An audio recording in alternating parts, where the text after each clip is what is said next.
Alright guys, today we're going to talk about the French Revolution. So, the French Revolution, it all spins out of, remember we talked about Louis XIV building this giant palace at Versailles and everything, and his great-grandson Louis XVI and his wife Marie Antoinette, they're going to have to deal with this issue. They inherited a big economic problem, the spending of the palace, then the 7 Years' War. France has a lot of debt and they have to pay all this money. So these two are having to deal with an issue that they inherit. It's not their fault, but they're going to be the ones that get blamed for it. Now, Louis XVI has a problem. He's too weak. He's undecisive that he cannot be an absolute monarch. He has to depend too much on their form of parliament, the States General, to be able to do anything. Marie Antoinette, she's popular at the beginning, but when she fails to produce an heir to the throne, people start not liking her as much as they used to. Also, it is said, rumored, that she was having sex with other people and that she was spending all the state's money on clothes, shoes, and food, while other people were starving and poor. So, you had your three estates, France's version of the three-class system. You had which were the priests, monks, and nuns. The second estate is the nobility, and the third estate is everyone else. It's 98% of the population. Now, how these estates viewed reform. Majority of the first estate, the rich people, the rich clergy, they are against it because they're living high and mighty. Now, the priests in the small villages that are essentially poor, they're going to be for reforms. The nobles, who are rich, money-based, they're going to be against reforms. The nobles that are rich, land-based, they don't have money, so they're all for reforms that are going to help them get money. The third estate, everyone else, they're mainly 99% of the time they're going to be for reform because they're not benefiting from what is going on in France during this time. So, you have some economic issues. You have heavy spending by the kings and fighting wars. We talked about those. Food prices are going up because you have bad harvest. Nothing that they can control but the weather and everything. Louis XVI is getting blamed for this. So, Louis XVI is forced to bring in the States General. In 175 years, they haven't met to try to raise taxes. Now, when the States General meets, they say, forget that. They renamed themselves to the National Assembly, the third estate, and they bullied the first and second estate into joining them. They agreed to write a new constitution that's going to limit the power of the monarch. When Louis XVI tries to stop this, they go and meet on a tennis court, because tennis was played inside back then, and they make the tennis court oath that they're going to complete the constitution even if the king doesn't want them to. So, they complete this new constitution. It's called Declaration of the Rights of Man. They transform France into a republic with a constitutional monarchy. The king, he must share power with the legislature. His power is limited. He cannot do whatever he wants. They get rid of the three estates. All men are equal. It doesn't matter your standing in life, your economic standing. Everybody's the same. And they call for liberty, equality, brotherhood. This is their version of life, liberty, pursuit of happiness that America had, which was their version of John Locke's Life, Liberty, and Property, which England had.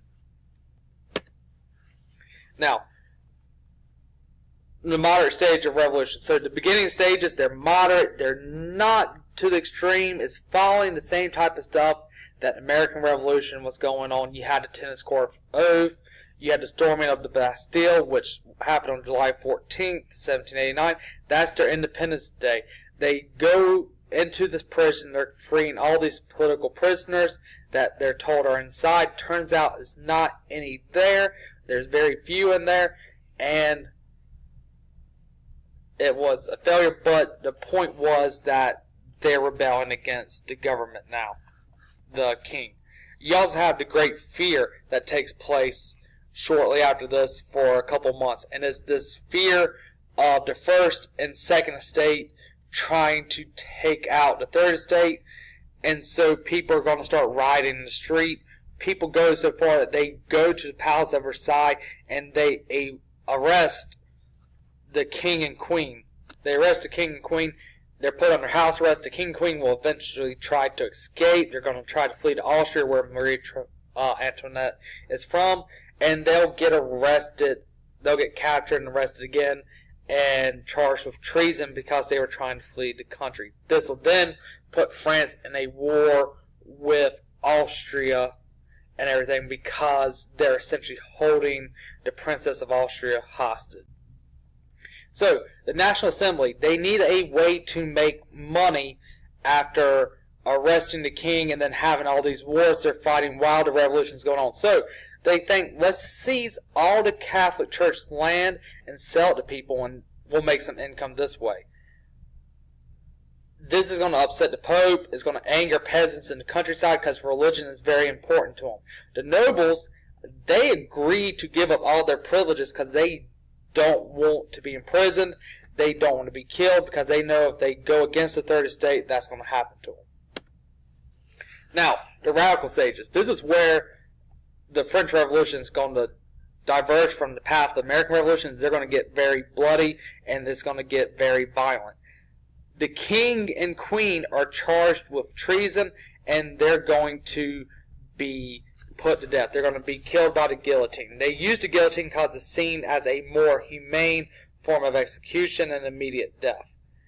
The king's and queen's daughters, they're going to be sent to Austria, and they're not allowed to come back to France ever again.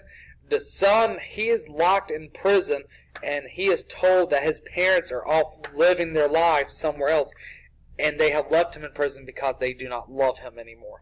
So he is forced to live in prison for a couple years, being abused, being tortured, until he eventually dies from mistreatment in the prison.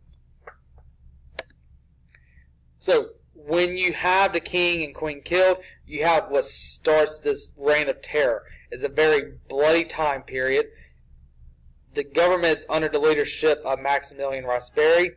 The guillotine is a form of execution. They kill 40,000 people in 1 year. The streets literally run red with blood from so many people being killed. This time period will end when Robespierre is eventually turned on by his people and he is put to death and executed by the guillotine. And this will bring an end to the Reign of Terror. Now, the revolution will still not have ended. The revolution doesn't end until Napoleon Bonaparte takes control of the French government in 1799. When he comes to power in 1799, this officially ends the French Revolution, and it will return